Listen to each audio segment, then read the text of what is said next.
science जो सभ खां जदीद ऐं नओं नज़रियो तख़लीक़ काइनात खे बिग बैंग थ्योरी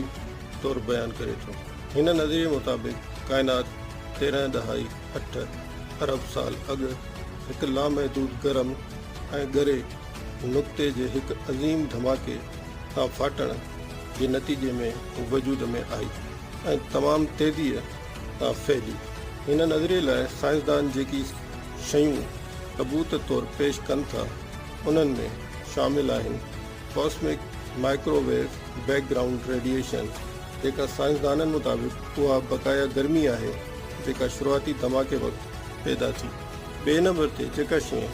सबूत जे तौर ते साइंसदान पेश कनि था उनखे एविडेंस ऑफ लाइट एलिमेंट्स या रोशनी जे अंसरनि जी घणाई जहिड़ो हाइड्रोजन ऐं हीलियम बिग बैंग खां पोइ पहिरें चंद मिंटनि में